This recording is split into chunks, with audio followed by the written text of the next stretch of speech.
Vous savez, aujourd'hui, comme chroniqueur, nous avons comme première chronique Yasmina. Yasmina va venir nous parler aujourd'hui de santé, vitalité et plaisir par l'alimentation. Donc, je vais passer une petite pause musicale. Et au retour, on accueille Yasmina Benminera. De retour sur les ondes de la Radio du Cœur et télémavisionducœur.com, accompagné de Yasmina. Yasmina qui vient nous parler de l'alimentation. Allô Yasmina, comment ça va? Ça va bien, Mario, toi? Oui, ça va très bien, même si c'est très froid ce matin au Québec. Oui, bon, la chaleur va venir. Mais oui, ça s'en vient. Yasmina, qu'est-ce que tu nous amènes aujourd'hui? Aujourd'hui, je vais vous parler que la santé passe par l'équilibre dans son assiette. Donc, je vais essayer de ne pas en avoir trop à vous dire, mais j'en ai toujours beaucoup. Fait que je vais essayer de vous dire le plus que je peux aujourd'hui. Juste vous dire que c'est une première expérience avec la télévision, comment qu'on l'appelle? Télémavision du cœur. Télémavision du cœur. Donc, première expérience, j'ai mes notes pas très loin, ça se peut que je m'y réfère de temps en temps si vous voyez que je lis un peu. OK? Donc, aujourd'hui, la santé passe par l'équilibre. Qu'est-ce que je veux vous dire? Premièrement, on entend parler souvent à gauche, à droite de différents régimes qui nous disent surtout quoi ne pas manger. Ils vont nous dire éliminer le sucre, éliminer le gras, compter nos calories.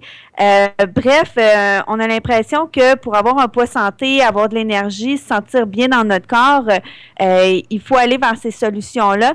Et c'est pas vrai. À mon avis, c'est une question d'équilibre et de bon choix. OK? Donc, c'est ce qu'on va voir aujourd'hui dans l'émission, que la solution miracle, la pilule miracle, elle n'existe pas. Oh non. Okay? Non, malheureusement, ça n'existe pas. On a longtemps fait croire à la majorité des gens que ça existait, mais c'est vraiment l'adoption de saines habitudes et ça ne se résume pas juste à manger plus de fruits et de légumes. OK? Parce que des fois, on aura beau manger une grosse salade pour dîner, par exemple. Si le matin, le soir et pour collation, on va vers des aliments très industriels qui ne sont pas adaptés à notre système digestif, bien finalement, on finit par... ça vient de scraper le tout. Ça vient de s'éliminer, hein? Donc, ça veut dire quoi bien manger, à vrai dire? OK? L'équilibre, c'est... À vrai dire, je vais vous faire un mini exercice avant, OK? Si vous prenez 30 secondes pour voir qu'est-ce que vous avez mangé hier, OK? Le matin, le midi, le soir, etc., vous regardez rapidement, vous allez sûrement constater que votre alimentation était remplie de blé, de lait et de sucre. OK? Essentiellement. C'était juste ça, moi. OK, grosso modo, là, souvent, c'est les 3 catégories qui sont les plus présentes dans notre alimentation. Le sucre, on n'a pas besoin d'en parler longtemps. Hein? On le sait, le sucre a fait mauvaise presse, à vrai dire, depuis très longtemps. Le plus gros problème que je veux vous dire, c'est qu'on ne se rend pas compte de tout le sucre qu'on mange. Parce que c'est caché dans plusieurs produits sous différentes formes, sirop de maïs, sirop de glucose, il y en a dans le pain, il y en a dans les plats industriels, dans les sauces, etc. Donc, vraiment... On est gavé de sucre sur toutes ses formes. Oui, c'est ça. OK? Donc, à coup de petites quantités, on finit par en consommer trop. Tu m'entends? Oui, très bien. OK, excuse-moi, c'est moi qui a eu un petit peu de misère avec ton son. OK, excusez-moi, on a eu un problème de son. Donc, je disais que c'est à coup de petites quantités qu'on finit par en consommer trop. Donc, vraiment, c'est important de s'éloigner de l'industriel pour mieux contrôler la quantité et la qualité de ce que l'on consomme. Okay?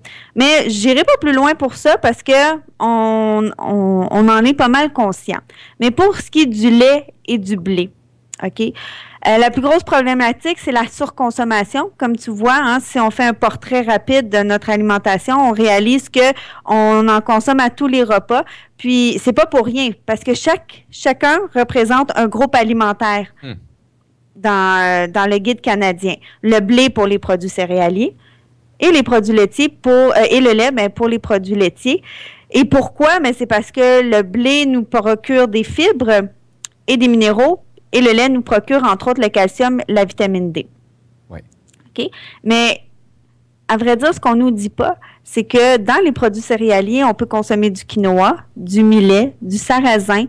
On a une panoplie de céréales disponibles sur le marché pour, justement, nous donner les fibres, les minéraux qu'on a besoin. OK? Donc, puis chacune des graines vient aussi donner d'autres apports nutritionnels qui nous permettent, entre autres, de rééquilibrer notre assiette. Puis pour le calcium, la vitamine D, les produits laitiers, ce qu'on nous dit pas, c'est que les végétaux en ont beaucoup, les verdures, entre autres. Le brocoli, le kale, les épinards. Oui, qui sont une excellente source, justement, de calcium. Oui, entre autres, il y a certaines noix qui sont une bonne source de calcium, des légumineuses, des herbes aromatiques, le soya, des laits végétaux. Bref, on n'a pas d'inquiétude à avoir là-dedans. Donc, est-ce que je vais vous dire d'éliminer le blé, les produits laitiers? Si vous êtes atteint de maladies inflammatoires, oui. Mais si vous n'avez pas de problématique inflammatoire, c'est de les diminuer pour rééquilibrer votre assiette puis justement faire place à de meilleurs aliments. OK?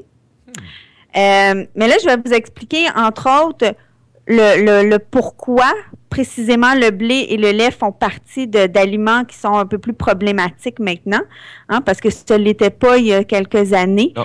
Mais c'est justement parce qu'on a des informations qui voient le jour maintenant, qu'on ne savait pas il n'y a pas très longtemps. Donc, le blé, c'est la céréale qui a subi le plus de transformations dans les 30 dernières années. Wow. Okay? Pourquoi? Entre autres, c'est parce que l'industrie a réalisé que le gluten rendait le pain plus moelleux, plus odorant. Donc, meilleur vendeur. Oui. Okay? Donc, l'industrie, l'agriculture s'est donc adaptée à cette demande-là en sélectionnant des grains de blé qui contenaient plus de gluten, qui étaient plus performants, qui étaient plus résistants pour être capable de justement offrir un blé avec plus de gluten aux industriels. Le blé avait 14 chromosomes avant, il en comporte maintenant 42. Okay? Avec cette sélection-là, au fil du temps, on est maintenant avec un blé qui ne ressemble plus au blé d'avant. Puis le blé d'avant, bien, il y avait différents types de blé qui poussaient. Donc, on avait une variété dans notre assiette, tandis que maintenant, c'est juste une sorte de blé qui est rempli de gluten. Okay? Là, vous allez me dire, ben ouais, mais le gluten, qu'est-ce que ça fait sur notre santé? Rapidement, sans rentrer dans les concepts trop scientifiques, c'est que le gluten excusez-moi, comment je vais vous expliquer ça? Le gluten est constitué de gliadine, OK, qui est une molécule qui est partiellement digérée. Et lorsqu'elle atteint nos parois intestinales, OK, elle a la propriété de s'y coller puis de rendre notre intestin plus perméable. Donc, ça fait en sorte que notre intestin laisse passer des plus grosses toxines, ce qui fait en sorte que ça crée des problématiques inflammatoires, mais également, c'est que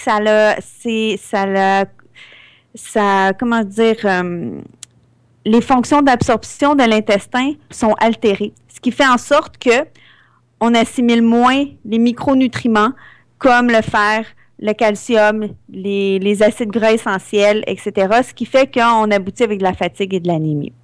Donc, même si on n'a pas de maladie inflammatoire, mais ça vient altérer notre intestin, puis ça fait en sorte qu'on n'est plus capable d'absorber les vitamines et minéraux qu'on ingère dans notre alimentation. Donc, c'est la surconsommation qui est la problématique pour le blé. Donc, vraiment d'y aller avec un blé plus ancien et qui est moins présent dans notre alimentation parce que le gluten, à quoi ça sert? Ça sert de liant dans les produits alimentaires. C'est comme la pâte à élastique un peu. Oui, mais on l'utilise pour avoir une plus belle texture dans beaucoup de produits. Même des shampoings, des crèmes, etc. Vraiment. Donc, on en a partout. C'est comme le sucre. Hein? Le gluten a été surutilisé dans l'alimentation. Donc, c'est vraiment pour ça qu'il faut juste faire un rééquilibre dans notre assiette, puis prendre conscience que le blé peut être substitué par d'autres céréales qui sont peut-être plus facilement assimilables par notre organisme. Là, j'ai quelques secondes, je me suis étouffé. Fait que continue, mais je suis là. C'est correct, il n'y a pas de problème. Donc, ce que je veux dire aussi à propos du blé, c'est que souvent les gens s'en rendent pas compte, mais c'est des produits qui sont industrialisés, qui sont remplis d'additifs alimentaires, entre autres le pain. Récemment, il y a un article qui est sorti c'était un test qui était fait par la Presse Plus qui montrait que justement notre pain, qui est normalement fait d'eau, de farine, de sel et de levure, est rempli d'additifs alimentaires chimiques maintenant. OK? Pour justement permettre d'avoir un produit qui est plus durable et qui peut rester sur les tablettes sans moisir pendant plusieurs semaines, ce qui est un petit peu contre-productif pour notre système qui, lui, est submergé là, d'additifs alimentaires, etc. Donc, même notre pain quotidien, si c'est pas le blé, la problématique, c'est justement les additifs alimentaires qui le sont. Donc c'est pas mal ça pour le blé. Je vais parler des produits laitiers dans une autre émission parce que ça va me demander quand même un certain temps pour expliquer un peu les concepts qui entourent le pourquoi les produits laitiers ne sont pas adaptés à notre système digestif. Mais tu sais, pour revenir à l'équilibre, à vrai dire, qu'est-ce que je pourrais dire sur à vrai dire, je cherche les mots aujourd'hui. Ce matin, je me cherche, ça va pas bien. Je parle d'équilibre, puis je suis pas moi-même équilibrée. Donc, ça va pas bien. Mais c'est d'être conscient, par contre, qu'on peut amener cet équilibre-là dans notre vie, dans notre santé aussi, parce que c'est primordial qu'on soit en santé quand même pour pas subir tous les effets de la maladie. Oui, c'est ça. Puis, tu sais, si on revient en arrière, tantôt, quand je parlais d'équilibre et de régime, à vrai dire, comme je disais, c'est pas de l'éliminer puis de se mettre dans la restriction absolue puis de dire je peux plus jamais en manger. Mais c'est de prendre conscience que peut-être que d'en consommer un peu moins, de pas manger du pain à chaque repas, ça nous permet de justement intégrer plus d'aliments nutritifs dans notre alimentation pour rééquilibrer notre système digestif, qui est le cœur, à vrai dire, qui est notre deuxième cerveau. Donc c'est ça. Cool. Fait que amener cet équilibre-là. Et sérieusement, moi, j'adore parler d'alimentation parce que ça fait pas longtemps que je prends vraiment conscience de ce qui nous entoure comme alimentation facile. Hein? Quand je vais à l'épicerie maintenant, là, je regarde les rangées puis je fais c'est tout facile et c'est tout pas bon. Oui. Mais il faut changer. Il faut amener ces alternatives-là à l'alimentation qui est rendue traditionnelle dans tous les pays actuellement. Moi, j'appelle ça le junk food, fast food direct. Non, en effet, c'est totalement vrai. Donc, tu sais, c'est pas juste le blé, c'est pas juste le lait, c'est pas juste le sucre, c'est les mauvais gras, les additifs chimiques, comme je disais tantôt avec le pain, c'est rempli d'additifs, des agents de conservation. Notre corps est juste plus capable d'en prendre. Donc, il faut choisir notre bataille. Donc, mais en ayant l'information, on est capable après ça de faire les bons choix. Donc, toi, ça peut être de décider, OK, moi, je vais vraiment diminuer le blé maintenant que j'ai cette information-là. Quelqu'un d'autre va dire, OK, non, moi, c'est vraiment la guerre au sucre que je veux faire. Une autre, c'est tout simplement d'aller vers une alimentation plus saine en disant, bon, ben, je vais cuisiner, mais à partir de ma farine de blé, puis c'est correct. Chaque choix, est correct aussi. Oui. En autant qu'on ait un pas de plus vers des aliments naturels, faits à la maison, remplis de fruits, de légumes, de noix, etc. Donc, c'est ça le plus important. C'est pas de rentrer dans des régimes puis de s'auto-flageller puis de se dire OK, on est strict. Puis ceux qui sont atteints de maladies inflammatoires, ben c'est sûr que c'est un petit peu plus important parce que sont déjà rendus à un état critique. Donc, on l'intègre de façon à ce que ça soit simple et dans le plaisir et non dans une optique de régime. Oui, puis effectivement, quand on parle de maladies inflammatoires, moi, je m'aperçois que, ce week-end, j'ai eu une alimentation très restaurant. Je dirais matin, midi, soir. J'étais dans un week-end, un salon, et j'en ressens les effets là, depuis hier maintenant. Et je sais que c'est dû à tout ce que j'ai bouffé, que je bouffe pas d'habitude. Mais bon, je me suis je me suis laissé aller ce week-end. Tu sais, puis tu vois, c'est pas tout le temps instantané comme effet. On fait tout le temps, souvent on s'attend à une relation directe. Je mange, j'ai mal au ventre, bon, mais c'est à cause de ce que je viens de manger. Mais des fois, ça peut prendre jusqu'à 2 jours avant de réagir à quelque chose, parce que ça prend du temps à notre système, à nos aliments à se rendre dans son intestin, mais après, à créer des problématiques, tu sais. On a un commentaire de Karine dans le chat qui pose une question. Dans le fond, c'est de revenir aux aliments de base. L'alimentation ancestrale, en effet. Oui. T'sais, donc, de revenir aux grains anciens, aux aliments naturels, oui, un peu de viande, un petit peu de tout. Et j'ai lu un reportage la semaine passée, l'autre semaine, en tout cas, sur un article qui disait qu'il y avait certains pays qui interdisaient les boulangeries à utiliser le blé ancestral parce qu'il n'était pas selon les normes qu'eux autres avaient fixées. Et j'ai trouvé ça extraordinaire de voir l'empêchement de cette évolution-là, si tu veux. Mais par contre, en prenant quelques informations, les amis, vous pouvez très bien trouver vos grains naturels cultivés sans OGM et modifiés 26 000 fois. Oui, en effet. Donc, on est capable de faire les bons choix, il faut juste savoir comment les faire. Oui, vous savez, des sites comme toi, justement, comme qu'est-ce que tu fais, on peut aller chercher de l'information et il y a plein d'endroits de même où on peut aller chercher de l'information sur l'alimentation et même, vous allez être surpris, des fois très local aussi et très abordable pour la différence. Oui, puis c'est intéressant parce que j'étais allée au salon, justement, Manger Santé au mois de mars. Puis c'est fascinant de voir les nouvelles compagnies locales qui, justement, font des produits très intéressants. Il faut rester quand même prudent parce qu'il y en a qui ne sont pas nécessairement santé. Hein, ils s'affichent sans gluten, mais c'est pas nécessairement santé. Mais quand même, tu sais, de plus en plus, on voit des belles alternatives, des produits locaux, naturels, tu sais, mais tout ce qui est transformé, il faut rester prudent au niveau du sucre, des mauvais gras, etc. Parce que, bon, ce qu'il faut savoir, c'est que l'industriel joue avec le sucre, le sel et le gras pour que nous, on ait le goût de réacheter le produit. Donc, un produit sans sucre, mais va avoir nécessairement sûrement plus de sel ou de gras et vice-versa. Donc, faut être plus intelligent que les publicités puis l'industrialisation. Oui. Puis c'est vraiment ce que je fais avec les gens au travers l'accompagnement, c'est de les amener à prendre conscience de ce qu'ils mettent dans leur assiette, à faire les bons choix, puis à comprendre le changement en arrière de tout ça pour être en adéquation avec justement les changements, mieux les accepter et pouvoir faire face aux tentations aussi. Ça sera quelque chose d'autre qu'on va parler dans une autre émission. Les tentations. C'est mon péché mignon. Ah. Mais de plus en plus, par contre, moi, je réalise, parce que, bon, j'ai une maladie inflammatoire de l'intestin qui me harcèle une fois de temps en temps, mais je dirais que actuellement, quand je vais vers ces péchés mignons-là de tentation, justement, mais mon intestin se fait un plaisir de me ramener à l'ordre. Oui, bien, tu as quelque chose qui te ramène à l'ordre. Fait que c'est bien. Tranquillement, tu prends conscience, puis à un moment donné, ben, dans ce temps-là, comment dire, souvent on fait des pas en avant, puis on revient en arrière, puis là, on constate que notre corps réagit, puis ça nous donne un message, puis après ça, ben, quand on revient pour le reconsommer, on fait « Oups! » Notre cerveau commence à être conditionné. Donc, c'est pas quelque chose qu'on fait du jour au lendemain. Ouais. Ça prend... Moi, je vais me voir dans le miroir dans ce temps-là, puis je dis... Mec, tu t'aimes assez. Tu vas arrêter.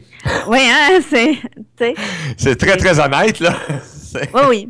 Mais c'est de trouver les alternatives aussi, des fois. Par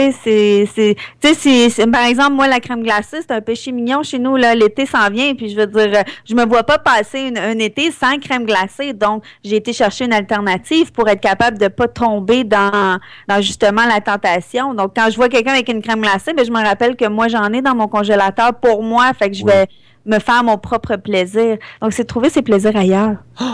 Ah! Hey, je suis en train de regarder les tentations que j'ai. Je vais avoir quelques plaisirs à modifier. On en a tous. C'est ça aussi, là, la vie, c'est d'avoir du plaisir. Oui. C'est de pouvoir manger avec plaisir. On n'est pas dans on veut pas être dans le bourreau, on veut pas être dans l'obligation. Donc. Non, parce que là, tu vas être malheureux. Oui, c'est ça. C'est juste de profiter de ce qu'on prend. Tu sais, vous prenez un café le matin, savourez-le. Prenez-le juste pas juste pour vous réveiller puis vous dire ah, je dois le prendre pour me réveiller. C'est prenez le temps de le savourer puis de dire ah, j'ai l'acheté. De voir les bénéfices que ça peut vous apporter.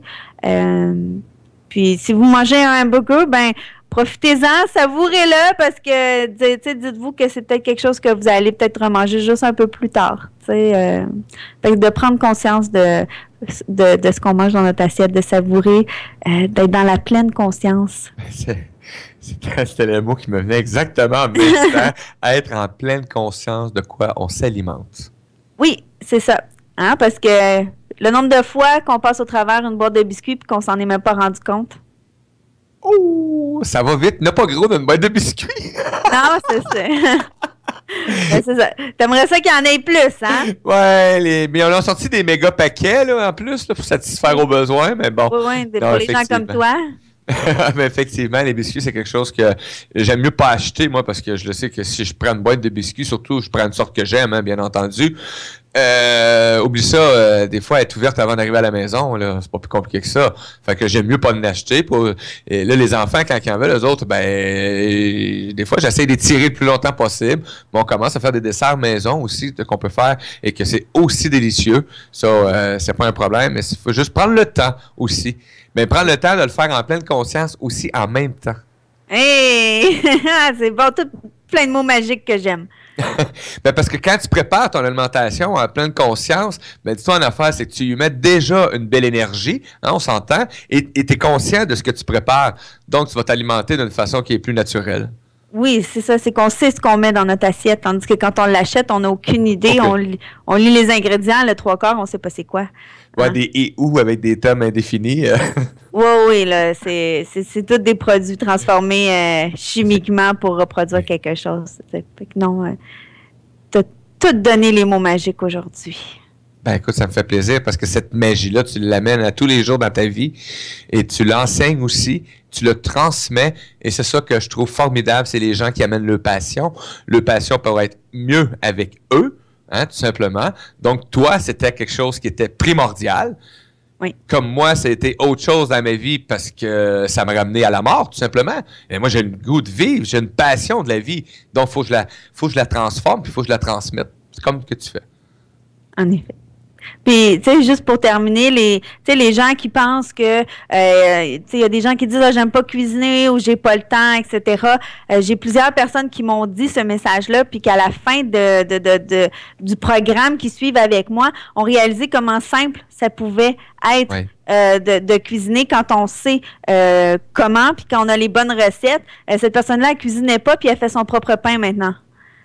Tu sais. C'est pas merveilleux. Et si vous avez des enfants, là, prenez plaisir à les faire participer. Ils trouvent ça formidable en plus. C'est agréable. Moi, en tout cas, j'aime quand j'ai le temps de le faire avec mes enfants. C'est formidable. Oui, en effet, ils aiment beaucoup. Mais il faut être dans l'ouverture puis avoir, tu sais, s'assurer que c'est un moment de plaisir. Ah ben oui. Hein, laisser la place. Peut-être pas le faire quand c'est une nouvelle recette ou une recette très technique que vous voulez pas rater. Non! Hein? Mais, Non, on a fait une recette avec plaisir avec eux et moi, je les laisse créer, bien souvent, la façon qu'ils veulent le faire. Bon, des fois, on a des drôles de recettes, mais c'est comme ça. tu devrais essayer de se faire des boules d'énergie avec tes enfants. Oh, ça, c'est bon. Ça, C'est vrai. c'est Plein simple. de petits mélanges de grains, puis... Oui, ils peuvent mettre les graines qu'ils veulent, Ouais. ils peuvent choisir les graines, puis après ça, ils peuvent faire la forme qu'ils veulent, une boule, un carré, un Ouais. triangle, ils peuvent s'amuser, puis après, ben c'est délicieux et nutritif. Très délicieux. Non, ça remplace n'importe quel meilleur biscuit. Ah bon, ben tu vois, tu as trouvé la solution. Non, ben, c'est parce qu'en plus, ça tu viens de me rappeler exactement. Et mon ami Maxime qui en faisait d'excellentes et je n'arrêtais pas d'aller y en prendre sur son comptoir à sa boutique. Donc, oui, c'est très bon. Et oui, ça remplace ferme. Ah non, c'est merveilleux. Je vais Puis donner des recettes, je vais en prendre même. Oui, ben c'est ça. Puis le pire, c'est que c'est facile à faire, puis c'est Très rapide. facile. C'est Hey, ça. Yasmina! Oui, Merveilleux! c'est terminé. Premier passage à la télé. Ben oui. C'est extraordinaire. Et dis-moi, pour les gens là, qui voudraient avoir plus d'informations, où qui peuvent te rejoindre là, pour savoir comment cuisiner, tu donnes une formation, tu enseignes une façon de procéder. Donc, donne-nous les informations, s'il te plaît. Ben oui, donc ils peuvent venir sur mon site internet www.micrumicui.ca. Donc ils vont apprendre à me connaître, ils vont voir aussi les services que j'offre. Et j'ai une page Facebook, donc simplement taper Micrumicui, ils vont tomber sur la page. Et en s'inscrivant, là, en aimant ma page, mais vous allez avoir accès à des articles, des points d'information que je donne là, de façon quotidienne, hebdomadaire, selon mon inspiration, selon que les gens veulent savoir aussi. Ben, c'est merveilleux. Merci beaucoup, Yasmina. Nous, on se dit à la semaine prochaine pour une autre chronique, une excellente chronique qui fait du bien pour notre corps, notre esprit, notre âme et pour tout. Parce que quand on s'alimente bien, on commence à s'alimenter bien dans tous les domaines.